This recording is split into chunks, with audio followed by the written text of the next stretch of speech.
देखिए, आज हम लोग इल्पो चैनल में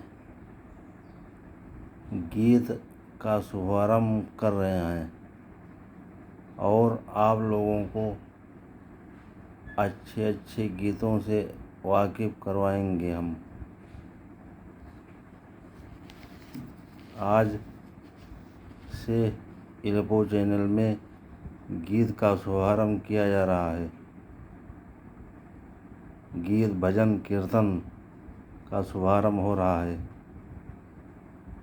ईश्वर से हमारी आशा है कि हमारे चैनल को आगे बढ़ाएं और अपना आशीर्वाद, ईश्वर हमें आशीर्वाद दे कि हमारा चैनल आगे बढ़े। क्योंकि व्यक्ति जब परमात्मा के ही चरणों में जाता है, उनको अपनी समस्याएं बताता है, तब वही परमात्मा उस व्यक्ति की सहायता करते हैं। तो आपको हम प्यारा सा सच्चा सा गीत सुनाने जा रहे हैं। जेठ हनुमान जी की, क्योंकि जेठ अब बैसाख ख़त्म होने वाला है, जेठ आने वाला है। जेठ में बड़ा मंगलवार पड़ता है।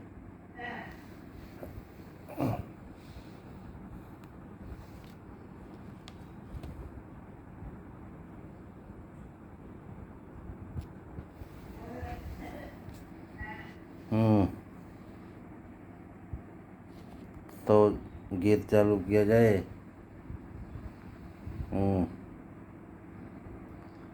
आज मंगलवार है। आज मंगलवार है, महावीर का वार है। यह सच्चा दरबार है, सच्चे मन से जो कोई ध्यावे, उसका बेड़ा पार है। चैत सुधी पूरन मंगल को जन्म वीर ने पाया है।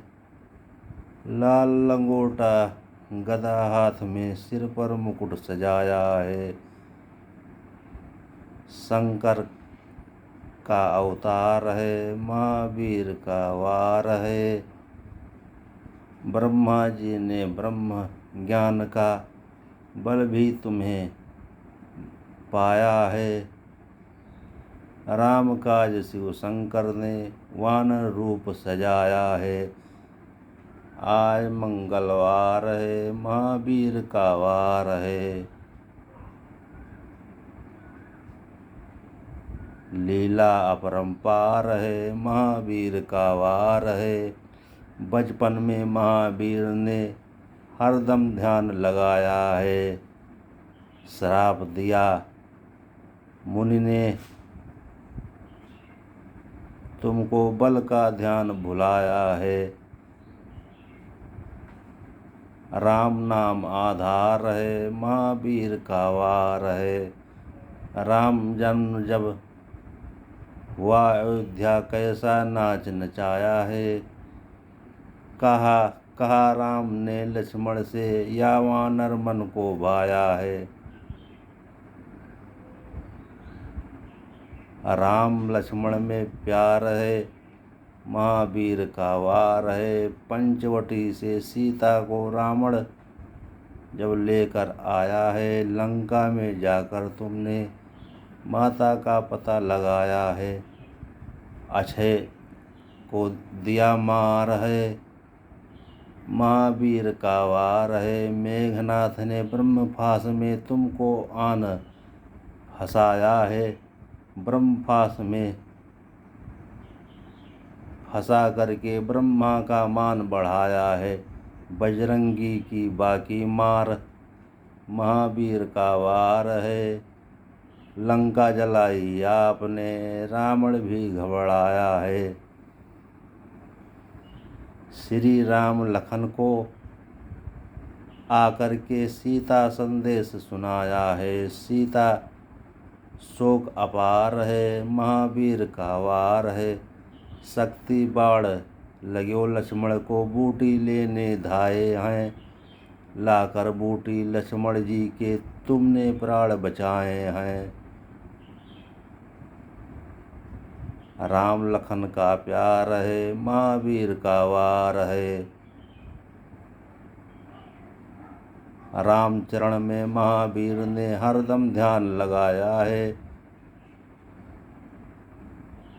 राम तिलक में महावीर ने सीना फाड़ दिखाया है।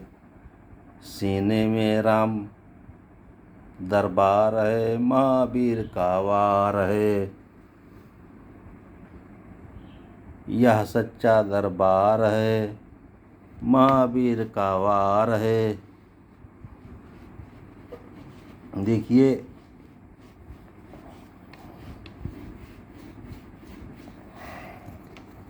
हिंदू वर्ष में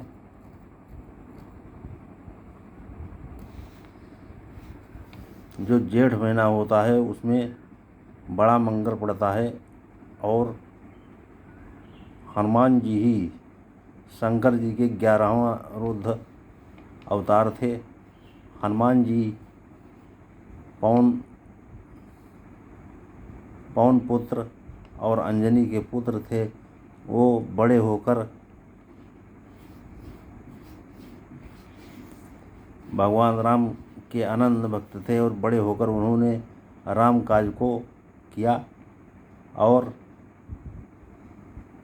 जैसे एक सेवक का फर्ज है कि अपने स्वामी के प्रति वफादार रहे, वैसे हनुमान जी भगवान राम के प्रति सदा वफादार थे। और उन्होंने अपने हृदय में राम सीता को बसा लिया था। इतना प्रेम था। मैं भगवान राम तो भगवान विष्णु जी के अवतार थे। उन्होंने संसार पर कई बार अवतार लिया है। भगवान विष्णु ने 24 बार इस संसार में अवतार लिया है। उन्होंने जनमानस के उद्धार के लिए अवतार लिया है। 84 लाख योनियाँ हैं। 84 लाख योनियों में मनुष्य योनि सबसे श्रेष्ठ है। कहा गया है कि क्षेत्र जल पावा गगन समीरा, पंच तत्व यादम शरीरा। हमारा शरीर 5 तत्वों से मिलकर बना है, क्षेत्र, जल, पावक, गगन और समीर। जब मनुष्य शरीर बनता है तब 5 तत्वों से बनता है, और जब मनुष्य शरीर खत्म हो जाता है तब 5 तत्व खत्म, शरीर ही खत्म हो जाता है। मनुष्य शरीर के 2 रास्ते हैं। एक, जब शरीर मनुष्य जन्म लेता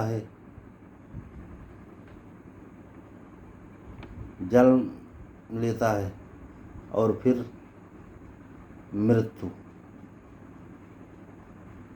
मनुष्य जीवन के 2 छोर हैं, एक जन्म, एक मृत्यु। शरीर जन्म लेता है और उसके बाद वो बचपन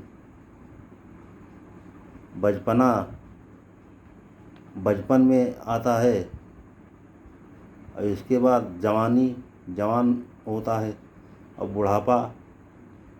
बुढ़ापा शरीर बूढ़ा हो जाता है। इसके बाद मृत्यु आ जाती है उसकी। तो ये शरीर क्षणभंगुर है। इसकी कोई गीता में बताया गया है कि जिसने जन्म लिया है उसको उसका मृत्यु निश्चित है। आत्मा अजर अमर है। आत्मा कोई मार नहीं सकता है। ना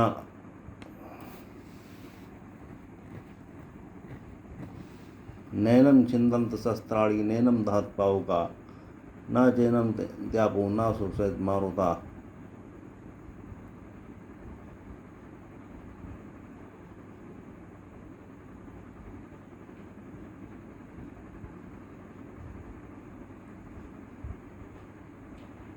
हनुमान जी का जन्म क्यों हुआ था? हनुमान जी का जन्म भगवान राम जी की सेवा के लिए हुआ था। उन्होंने सदा अपने शरीर को नहीं देखा हनुमान जी ने, और भगवान राम के अनन्य भक्त बने रहे। सीता जी की खोज में उन्होंने बहुत सहायता की हनुमान जी ने, और वो एक सेवक की तरह हर समय भगवान श्री राम के चरणों में सदा रहते थे, और जो भगवान राम कहते थे उनकी आज्ञा का पालन करते थे। एक सेवक का कर्तव्य है कि वो अपने स्वामी की आज्ञा का पालन करे। अब आप सोच रहे होंगे कि हनुमान जी का रंग लाल क्यों हो गया? हनुमान जी का रंग लाल क्यों है? एक बार सुनिए, एक कथा है कि एक बार सीता जी अपने मांग में सिंदूर लगा रही थी। आप जानते हैं कि स्त्रियां अपने मांग में लाल सिंदूर भरती हैं, वही सुहाग उनका होता है, वही सुहाग कहलाता है। तो एक बार सीता जी अपने मांग में सिंदूर भर रही थी, तो उन्होंने हनुमान जी ने पूछा कि मैया, आप मांग में लाल सिंदूर क्यों लगा रही हैं? तो उन्होंने कहा कि मैं भगवान राम के लिए लगा रही हूँ, क्योंकि उनको मैंने पति रूप में पाया है।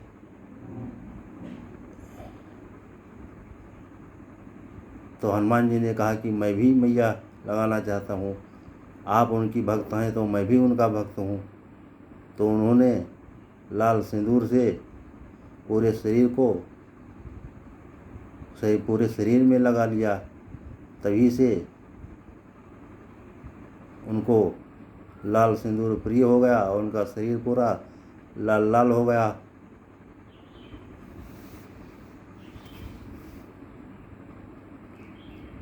एक बार हनुमान जी बचपन में खेल रहे थे, तो खेलते खेलते अपने माता अंजनी जी से पूछा कि मैया, ये लाल लाल दिख रहा है, ये क्या है?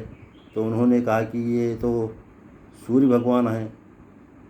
सूर्य भगवान दिन के स्वामी होते हैं और रात का स्वामी चंद्रमा है, दिन का स्वामी सूरज है। तो मैया, ये लाल लाल क्यों दिख रहा है? सूर्य जब निकलता है तब लाल रहता है, और जब अस्त होता है तब लाल रहता है, क्योंकि लाल रंग का वर्ण तरंग द्रव्य ज़्यादा होता है।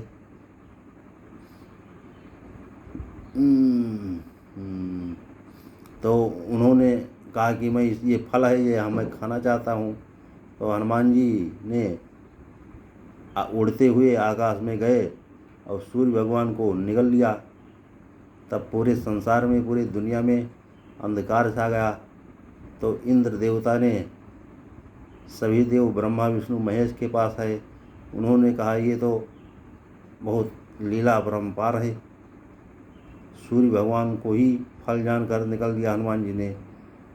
तो हनुमान जी से सभी लोग विनती प्रार्थना किए, तब उन्होंने उस सूर्य भगवान को उगल दिया और फिर से सूर्य अपने असली रूप में आ गए और फिर से उजाला हो गया। और इसके बदले में हनुमान जी को सभी देवताओं ने अष्टसिद्धियाँ दी, 9 निधियाँ दी और तमाम ताकत की चीज़ें दी। हनुमान जी तो स्वयं शंकर जी की 11वां रुद्रावतार थे।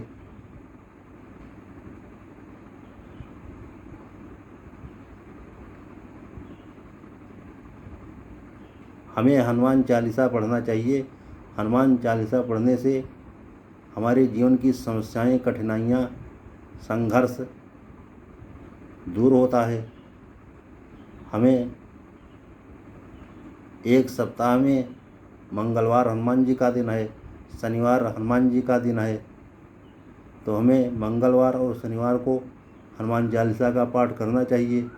हनुमान चालीसा का पाठ करने से हमारा कर्ज से मुक्ति मिलती है और मानसिक चेतना शांत होती है, हमारी मनोकामनाओं की पूर्ति होती है।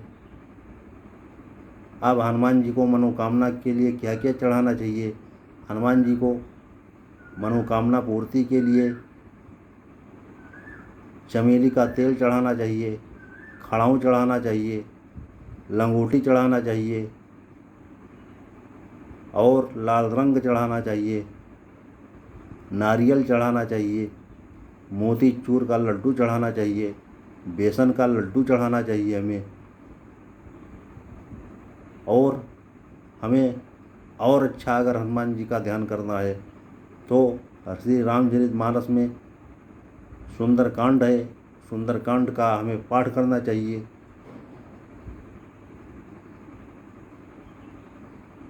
सुंदरकांड का पाठ करने से हमारे जीवन में नई नई चेतनाएं, नई नई उमंगें बढ़ती हैं और हमारी मनोकामनाएं पूरा होता है। इस तरह हम कह सकते हैं कि जब 84 लाख योनियाँ हैं, 84 लाख योनियों में सबसे श्रेष्ठ मनुष्य का जीवन है, तब भी हमारे जीवन में समस्याएं, संघर्ष, विरोध, दुख आता रहता है। शरीर की 3 अवस्थाएं होती हैं, सुख, दुख और मोह। सुख में सुख पाता है मनुष्य, दुख में दुख पाता है और मोह में किसी चीज़ को देखकर, किसी व्यक्ति को देखकर मोहित हो जाता है। शरीर की 3 अवस्थाएं होती हैं। सुषुप्तावस्था, जब वो सोता है तो सुषुप्तावस्था होता है, जब वो जागता है तो जागृतावस्था होता है और जब वो सपना देखता है तो स्वप्नावस्था होता है।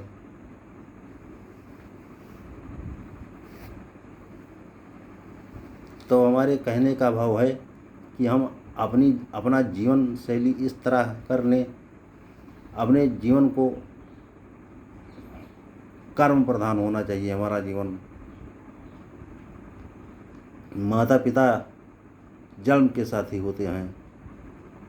माता पिता ने तो आपको जन्म दे दिया, अब कर्म तो आपको करना है। कर्म, अच्छा कर्म करेंगे। देखिए, आप जैसा बोएंगे वैसा ही काटेंगे, जैसा पेड़ लगाएंगे वैसा आपको फल मिलेगा। अगर हम कांटेदार फल लगाएंगे तो हमें कांटा मिलेगा, अगर हम फूलदार फल लगाएंगे तो हमें फूलदार मिलेगा, अगर हम फलदार फल लगाएंगे तो हमें फलदार फल मिलेगा। संस्कृत में कहा गया है, सठे साठे समाचरेत, दुष्ट के साथ दुष्टता का व्यवहार कीजिए। जो आपके साथ जैसा व्यवहार करे उसी के साथ वैसा व्यवहार कीजिए। हनुमान जी ने तो किसी के साथ गलत नहीं किया। हनुमान जी सदा भगवान राम काज किया उन्होंने। एक सेवक का कर्तव्य है कि वो अपने स्वामी के प्रति वफादार रहे, तो वो सारे गुण हनुमान जी में थे। हनुमान जी ने सदा भगवान श्री राम की सेवा की, माँ सीता की सेवा की।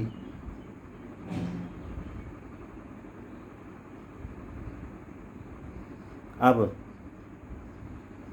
बैसाख बीतने वाला है, जेठ आने वाला है। जेठ में सभी लोग अपनी मनोकामना पूर्ति के लिए हनुमान मंदिर में भंडारा करते हैं।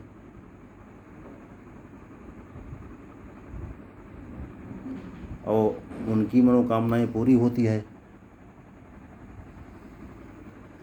आप मनोकामना पूर्ति के लिए जेठ में हनुमान मंदिर में, हनुमानगढ़ी में भंडारा कीजिए, जिससे आपकी मनोकामनाएं पूरी होंगी और आपके जीवन में नई नई खुशियाँ, नया नया रंग आएगा।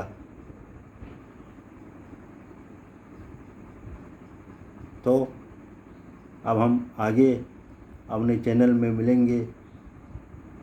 आप हनुमान जी की तरह बलवान बनिए, हनुमान जी की तरह बुद्धिमान बनिए। हनुमान जी में एक सारे गुण थे, अष्ट सिद्ध नौ निधि के दाता थे। उनमें 8 सिद्धियां थी और 9 निधियां थी।